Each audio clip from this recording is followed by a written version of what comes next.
The ambulance suddenly began to shake violently. Then a creature half human and half bird burst through the door. One of its arms had transformed into a wing. Its body was stronger than that of a normal human. After it kicked 2 doctors away, it climbed onto the roof with its bird-like claws. My father and I hid under the vehicle, trembling in fear. Fortunately, the Birdman looked at me for a moment and then fled quickly. In the near future, a mysterious virus spreads across the globe. Infected people gradually lose their human form and eventually mutate into an animal. Not long ago, my mother Jenny was unfortunately infected by this disease. My father John and I went to the shelter where Jenny was being held. I noticed many claw marks on the wall. I believed that Jenny had become an animal, that she had lost her humanity, so I refused to speak to her. Jenny silently turned and looked at me. Our meeting ended abruptly like that. The doctor said Jenny's condition had basically stabilized, but due to the increasing number of patients, the current ones will be transferred to a hospital in the south soon. John moved us to the south earlier so he could visit Jenny more conveniently. I also changed to a new school to avoid being stigmatized by classmates. I lied during introduction, saying my mother had passed away. Then John received a call from the police.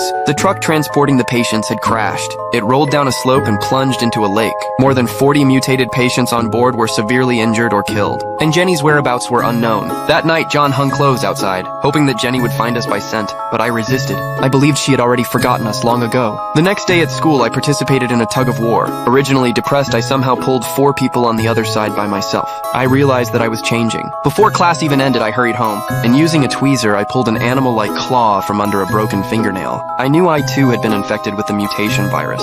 Even my spine was becoming more pronounced. A wave of sadness and helplessness washed over me. I crouched in the bathtub trying to wash away all the signs of mutation. That evening I went to a classmate gathering. Trying to fit in, I drank quite a bit. I ended up falling out of my seat. The girls quickly offered me some hangover medicine. Unable to control myself, I licked it off their hands with my tongue. Everyone was shocked by my behavior. I stood up in a panic, let out an involuntary burp, and heard wild beasts in the forest respond. The sound sounded just like Jenny's voice. Curious, I ran into the woods. The next morning I woke up in the forest, covered in wounds. Blood is still at the corner of my mouth. I rushed home to wash off the blood, and then suddenly pulled a feather from my throat. Clearly last night I ate a bird raw.